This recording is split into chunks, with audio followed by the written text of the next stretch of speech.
Hello students, good morning. Let us start with the next lecture of the series which is geomagnetism. आज का lecture शुरू करने से पहले जो हमारा कल का टॉपिक छूट गया था वो उसको हम फिनिश कर लेते हैं विच इज़ डिसकंटिन्यूटीज़। देखिए डिसकंटिन्यूटी का क्या मतलब होता है। बेसिकली ये कन्वर्जन जोन्स होते हैं लेयर्स के बीच में, जो भी हमें लेयर्स पाई जाती हैं हमारे अर्थ के इंटरनल स्ट्रक्चर्स के अंदर। हमने किन किन लेयर्स के बारे में पढ़ा है, हमने क्रस्ट, मेंटल एंड कोर के बारे में पढ़ा है। और इसके अलावा अगर हम एक और डेफिनेशन यूज़ करें तो हमने लिथोस्फेयर, एस्थेनोस्फेयर, मीजोस्फेयर और इनर ब्रायोस्फेयर एंड आउटर ब्रायोस्फेयर के बारे में पढ़ा है। तो कन्वर्जन जोन्स का क्या मतलब होता है। कन्वर्जन जोन्स, जब आप एक लेयर से दूसरी लेयर में जाते हो तो उनके बीच में एक ऐसी भी लेयर पड़ती है जो दोनों लेयर्स की प्रॉपर्टी शो करती है, layer A and layer B. For example आप इस डायग्राम में देखिए, जो हमारा क्रस्ट है हमने उसको दो पार्ट्स में डिवाइड किया है, upper layer and lower layer और inner layer. Okay, upper layer में जनरली आपको छोटी रॉक्स देखने के लिए मिलेंगी। जब आप इसके अंदर डिग करोगे तो आपको छोटी रॉक्स देखने के लिए मिलेंगी, लेकिन जैसे जैसे आप डिग करना शुरू कर दोगे तब आपको ये पता चलेगा कि अब थोड़ी सी बड़ी लेयर्स मिलनी शुरू हो गई हैं, थोड़ी सी बड़ी रॉक्स। फिर उसके बाद आप थोड़ा सा और डिग करोगे तो आपको और बड़ी लेयर्स और बड़ी रॉक्स मिलनी शुरू हो जाएंगी। तो हमें इससे क्या पता चलता है कि अपर लेयर में हमें छोटी रॉक्स मिल रही हैं और इनर लेयर में बहुत बड़ी रॉक्स मिल रही हैं, और इसके बीच में जो लेयर आई है उसमें हमें एक कन्वर्जन जोन शो हो रहा है जो दोनों की प्रॉपर्टी शो कर रहा है। ओके, विच इज़, और इस लेयर का हमने क्या नाम दिया है, कोनार्ड लेयर। तो इसको हम कैसे याद कर सकते हैं, क्रस्ट के अंदर जो दो लेयर्स को दो पार्ट में डिवाइड करती है हम उसे कोनार्ड लेयर कहते हैं। ठीक है, अब मैं मेंटल के अंदर बताता हूँ।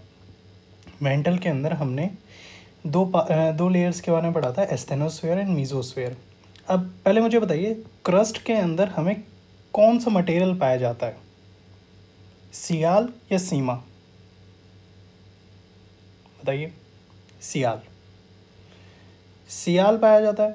मेंटल के अंदर हमें सीमा पाया जाता है और कोर के अंदर नीफे पाया जाता है। ओके, मेंटल के अंदर हमारे पास दो लेयर्स आती हैं, एस्थेनोस्फेयर एंड मीजोस्फेयर। एस्थेनोस्फेयर वो लेयर होती है जो हमें सेमी सॉलिड फ्लूइड देती है, ठीक है, जिसके अंदर हमें जो रॉक मिलते हैं, जो मटेरियल मिलता है वो सेमी सॉलिड होता है, और मीजोस्फेयर के अंदर हमें सॉलिड मिलता है। ओके, अब एस्थेनोस्फेयर के अंदर सेमी सॉलिड क्यों था, ज़रा आप ये मुझे ये बताइए। क्योंकि यहाँ पे टेम्परेचर बहुत ज़्यादा था due to the radioactive elements. Mesosphere में टेम्परेचर ज़्यादा था, हाँ था, तो फिर वो सेमी सॉलिड क्यों नहीं हुआ, क्योंकि उसके ऊपर प्रेशर बहुत ज़्यादा लग रहा है अर्थ का, मेंटल के, एस्थेनोस्फेयर एंड क्रस्ट का। ओके, अब मेंटल को जो दो पार्ट्स में, जो दो लेयर्स में डिवाइड करता है वो होता है रैपिडी, डिसकंटिन्यूटी। ओके, कोर के अंदर हम पढ़ते हैं, कोर के अंदर आउटर लेयर जिसे हम आउटर ब्रायोस्फेयर भी कहते हैं और इनर लेयर को इनर ब्रायोस्फेयर भी कहते हैं। इन दोनों को जो डिवाइड करता है उसे लेमन डिसकंटिन्यूटी भी कहा जाता है। तो हमें तीन डिसकंटिन्यूटी याद हो गई हैं, वो कौन कौन सी है, Konrad, रैपिडी and the third one is lemon. Okay, sorry.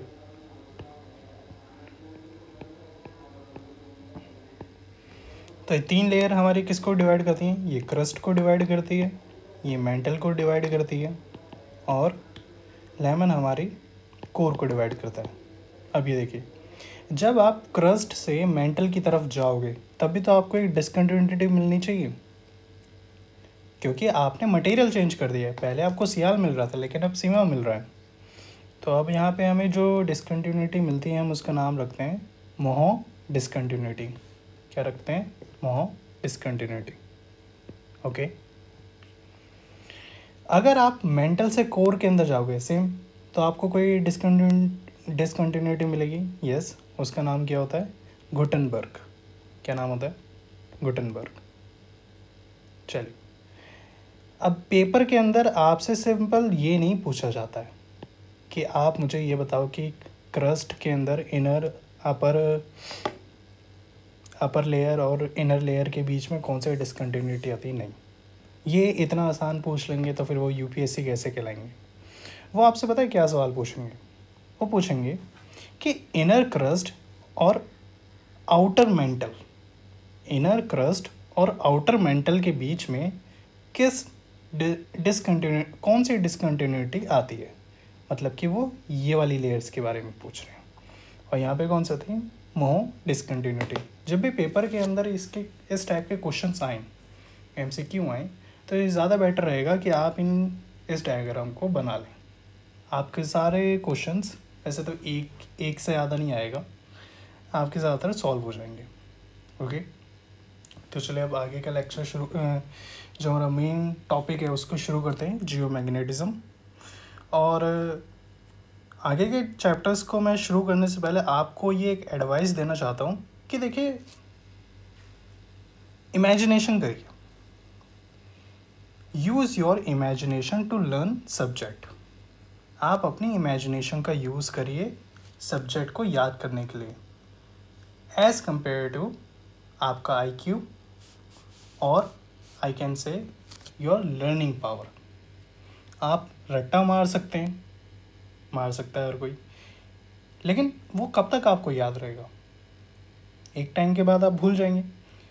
Geography एक ऐसा सब्जेक्ट है जो सब्जेक्ट आप कभी भी नहीं भूल सकते।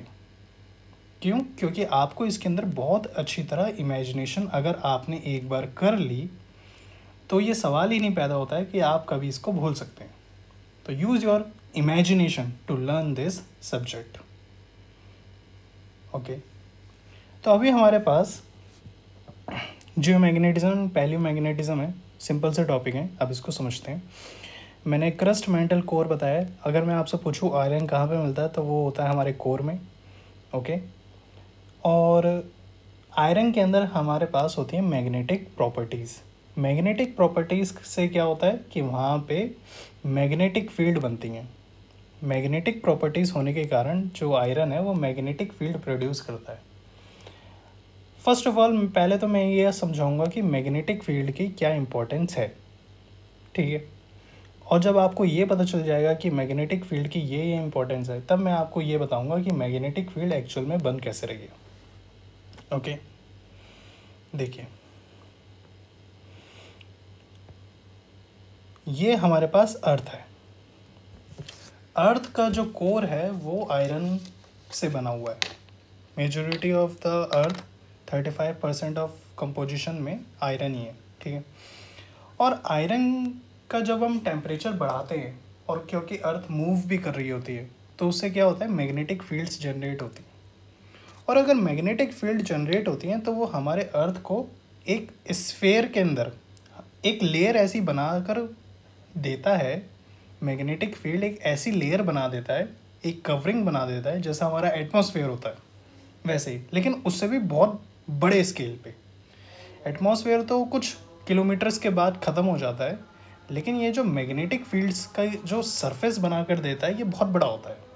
और उसका यूज़ इतना ज़्यादा है कि अगर ये लेयर ना हो तो हमारा एटमॉस्फेयर चुटकियों में तबाह हो जाएगा। और वो कौन तबाह करेगा? सन की तरफ से सोलर विंड्स आती हैं, और वो सोलर विंड्स जो होती हैं वो बहुत हार्मफुल होती हैं हमारे इन्वायरमेंट के लिए। ओके, लेकिन क्योंकि अर्थ पे ये मैग्नेटिक फील्ड्स हैं तो ये जो सोलर विंड्स होती हैं ये रिफ्रैक्ट हो जाती हैं, ये हमारे एटमॉस्फेयर के अंदर नहीं आ पाती हैं, जिससे हमारा एटमॉस्फेयर डिस्ट्रॉय। ओके, तो ये इम्पोर्टेंस है इस मैग्नेटिक फील्ड की हमारी अर्थ पे। ओके, बाकी और भी यूज़ हमने बना रखे हैं, जैसे नेविगेशन के अंदर, शिप्स के अंदर, वो भी देख लेंगे हम। लेकिन मेन यूज़ हमारा यही है कि ये हमारे इन्वायरमेंट को प्रोटेक्ट करके रखता है। जब हमारा इन्वायरमेंट होगा तभी हम एग्जिस्ट करेंगे। ओके, ये देखिए, अब मैं आपको बताता हूँ कि मैग्नेटिक फील्ड कैसे बनती है। हमारे अर्थ के चारों ओर। मैग्नेटिक फील्ड जो होती है उसके दो पोल्स होते हैं, नॉर्थ एंड साउथ, ठीक है। अर्थ के भी दो पोल्स होते हैं, नॉर्थ एंड साउथ। लेकिन अर्थ के जो नॉर्थ एंड साउथ पोल्स होते हैं वो फिक्स होते हैं, वो चेंज नहीं हो सकती, क्योंकि नॉर्थ पोल पे वैसे तो कोई लैंड है नहीं, लेकिन साउथ पोल पे एंटार्क्टिका पाया जाता है। तो साउथ पोल पे एंटार्क्टिका पाया जाता है, वो फिक्स है, वो अपनी पोजीशन से चेंज नहीं होगा। ये होता है जियोग्राफिकल नॉर्थ पोल और साउथ पोल। लेकिन अगर मैं बात करूं आपसे मैग्नेटिक साउथ और नॉर्थ पोल की, तो ये चेंज होते हैं, ये चेंज होते रहते हैं। कि आज अगर यहाँ पे साउथ पोल मिल रहा है तो ज़रूरी नहीं है कि कुछ सालों बाद, मतलब कि कुछ 100 या 200 सालों के बाद, 100-200 तो बहुत कम है, कुछ मिलियंस ऑफ ईयर्स के बाद यहाँ पे हमें जिस पॉइंट पे हमें साउथ पोल मिल रहा है वहाँ पे हमें साउथ पोल ही मिले। ऐसा भी हो सकता है वहाँ पे कन्वर्जन हो जाए तो वहाँ पे हमें नॉर्थ पोल भी मिल सकता है। तो हम ये कहते हैं कि ये फिक्स नहीं है। और ये बात हमें कैसे पता चली, क्योंकि हम तो मिलियंस ऑफ ईयर साल पीछे जा नहीं सकते हैं। तो ये बात हमें पता चलती है इमेजेस से, तस्वीरों से। और ये कौन सी तस्वीर है? जो रॉक्स के अंदर छुपी हुई हैं। अब ये रॉक्स के अंदर कैसी तस्वीरें छुपी हुई हैं, मैं ये आपको आगे बताता हूँ। देखिए, फिलहाल तो अभी की सिचुएशन याद करते हैं कि जहाँ पे हमारा जियोग्राफिकल नॉर्थ पोल है वहाँ पे हमारा मैग्नेटिक साउथ पोल है, ओके। और देखिए रॉक्स के अंदर कैसे छुपी हुई हैं मैं आपको अभी बता देता हूँ, बाद में क्या छोड़ें। जब हमारी अर्थ में से लावा निकलता है तो वो ठंडा होता है, और ठंडा होता है तो उसके अंदर से जब अर्थ में से मैग्मा निकलता है तो वो लावा के फॉर्म में आता है हमारी सरफेस के ऊपर, और वो ठंडा होना शुरू होता है। एक दिन के अंदर ठंडा हो जाता है? नहीं, ओके। ये तो हमें पता है। सपोज करिए ये लावा है, ये अर्थ की सरफेस पे, ओशन पे एक लावा है, ठीक है, और ये गर्म है इस समय, और ये कुछ टाइम तक गर्म ही रहेगा, ठीक है। इसके अंदर से मटेरियल निकला है। क्या क्या मटेरियल पाया जाता है? मैग्मा कहाँ से निकलता है? मैग्मा निकलता है एस्थेनोस्फेयर्स में से। उसमें क्या पाया जाता है? सीमा, ओके। एक मेटेलिक सब्सटेंस पाया जाता है। अगर जिस टाइम पे ये लावा निकला है उस समय अगर हमारा नॉर्थ पोल इधर हो और साउथ पोल इधर हो, तो क्या डायरेक्शन होनी चाहिए मैग्नेटिक फील्ड की? नॉर्थ से साउथ, ओके। चलिए, तो यहाँ पे जो रॉक होगी उसके अंदर मैग्नेटिक प्रॉपर्टीज़ पाई जाती हैं, उनके अंदर मैग्नेटिक प्रॉपर्टीज़ पाई जाती हैं। तो हम ये देखते हैं कि जब हम रॉक को एनालिसिस करते हैं तो हमें ये पता चलता है कि इसके अंदर के जो एटम्स हैं उन्होंने अपने आप को वो ओरिएंटेड हो गए हैं इसी डायरेक्शन में, क्योंकि वो मैग्नेटिक प्रॉपर्टीज़ को शो करते हैं, ओके। तो चलिए ठीक है, ये वाली बात हमें समझ आती है कि जब हमने, और क्या कर सकते हैं हम, इसका हम एज निकाल सकते हैं, इस रॉक की हमने एज निकाल सकते हैं। किस प्रोसेस से? डेटिंग की वजह से, radio active dating, okay, carbon dating, sorry. तो इसके बाद हमें ये वाला बात पता चल जाती है कि जब ये रॉक की एज थी तब उस समय जो नॉर्थ और साउथ पोल, जियोग्राफिकल नॉर्थ और साउथ पोल थे, तो उनकी डायरेक्शन ये थी। हमें एक और रॉक मिलती है जो ठंडी हो चुकी है काफ़ी टाइम पहले ही, ठीक है। और जब मैं इसको फाइंड आउट करता हूँ, कि इसको एनालिसिस करता हूँ लेबोरेटरीज़ में, तो मुझे पता चलता है कि इसके अंदर की जो मैग्नेटिक फील्ड का ओरिएंटेशन है वो इस डायरेक्शन में। अगर वो इस डायरेक्शन में है तो इसका क्या मतलब है कि यहाँ पे साउथ पोल रहा होगा और यहाँ पे नॉर्थ पोल रहा होगा, और इसकी मैं डेटिंग कर सकता हूँ with the help of carbon dating, age में निकाल सकता हूँ। तब मुझे पता चलता है कि ये ओल्ड है, मतलब कि ये होगी अप्रॉक्स 100 मिलियंस, ये होगी 50 मिलियंस, ओके। तो मुझे एक बात पता चली कि कुछ टाइम के बाद क्या हो रहा है कि यहाँ पे जो हमारे जो हमारे magnetic north and south poles हैं वो अपनी ओरिएंटेशन को चेंज कर रहे हैं, ठीक है। ये वाली बात हमें समझ आ गई। चलो गुड, अब इसके आगे देखते हैं। अब मैं आपको ये बताता हूँ, मैंने आपको ये बता दिया कि मैग्नेटिक फील्ड का होना क्यों ज़रूरी है। ओके, अब मैं आपको ये बताता हूँ कि मैग्नेटिक फील्ड एक्चुअली में बनती कैसे है। हमारा जो अर्थ है उसका हमने इंटरनल स्ट्रक्चर पढ़ा है और उसके अंदर हमने इनर कोर के बारे में पढ़ा जो सॉलिड है और उसके अंदर आयरन पाया जाता है, ठीक है, जिसमें से मैग्नेटिक फील्ड निकल रही होती हैं।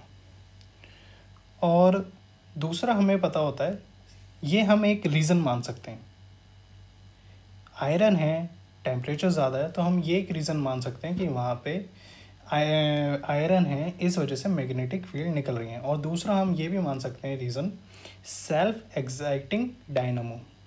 हो क्या रहा है कि काइनेटिक एनर्जी से मैग्नेटिक फील्ड प्रोड्यूस हो रही है। अब ये कैसे हो रहा है, सपोज करिए कोर है हमारा, इनर कोर, ठीक है। इनर कोर में क्या है कि टेम्परेचर बहुत ज़्यादा है, ठीक है। अब इस पॉइंट को देखें, जैसे आप चाय गर्म करते हैं, ठीक है, तो क्या होता है, उबाल आता है। उबाल किस वजह से आता है, क्योंकि जो नीचे का टेम्परेचर है जो बिल्कुल लिंक है फायर से, वहाँ पे टेम्परेचर बहुत ज़्यादा हो जाता है। टेम्परेचर बहुत ज़्यादा है तो वो जो पार्टिकल्स हैं वो ऊपर जाते हैं जहाँ पे लो टेम्परेचर होता है, ठीक है, वो ऊपर गए। अब यहाँ पे जाने के बाद उनको पता है कि ये उनकी बाउंड्रीज़ हैं, ओके, बाउंड्री से बाहर वो जा नहीं सकते हैं, तो वो दोबारा से नीचे आते हैं। तो ये एक पैटर्न चल रहा है कि हमारे जो मटेरियल है पहले वो ऊपर जा रहा है, फिर उसके बाद वो नीचे आ रहा है। तो ये एक मूवमेंट हो रही है मटेरियल की। और ये कौन से मटेरियल हैं, चार्ज्ड पार्टिकल्स हैं। चार्ज पार्टिकल्स कौन से हैं हमारे पास, चार्ज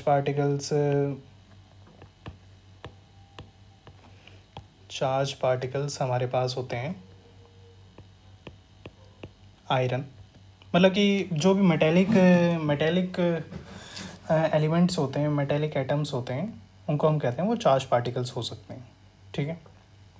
फिर उसके बाद हम देखते हैं कि इस मूवमेंट की वजह से, जो मूवमेंट अभी मैंने आपको यहाँ पे बताई है, ये वाली मूवमेंट, इस मूवमेंट की वजह से क्या होता है कि इलेक्ट्रिक फील्ड प्रोड्यूस होती है, क्योंकि वो चार्ज पार्टिकल हैं।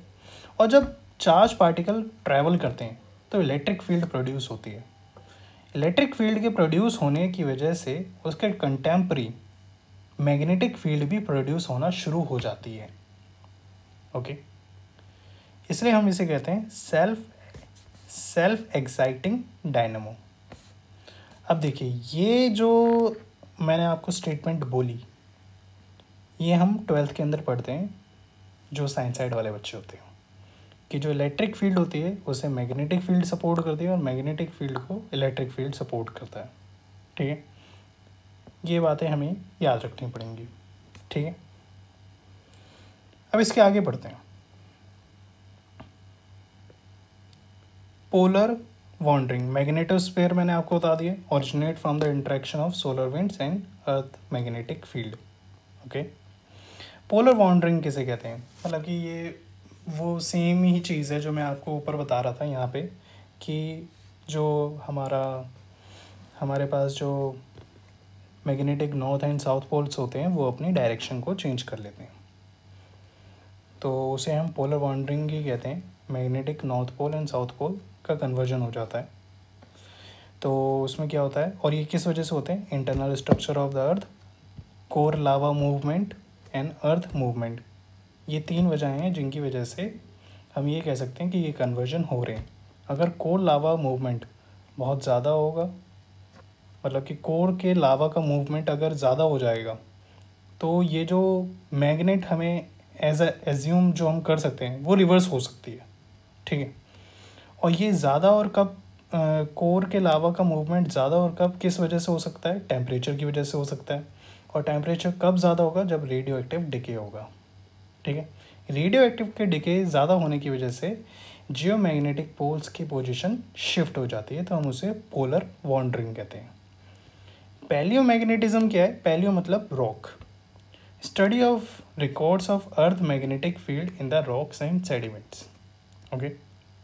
आई होप आपको यहाँ तक समझ आया होगा, और आई होप कि आप मेरी एडवाइस को याद रखेंगे कि हमारे पास जो सब्जेक्ट है जियोग्राफी, ये एक ऐसा सब्जेक्ट है जिनको हम कॉन्टेक्स्ट के हिसाब से कभी पढ़ ही नहीं सकते हैं। अगर आप पढ़ रहे हो कि आपने ये टेबल याद कर ली, आपने ये कैरेक्टरिस्टिक्स याद कर लिए, तो वो आपके लिए बेनिफिशियल है जी? नहीं, ऐसा नहीं है।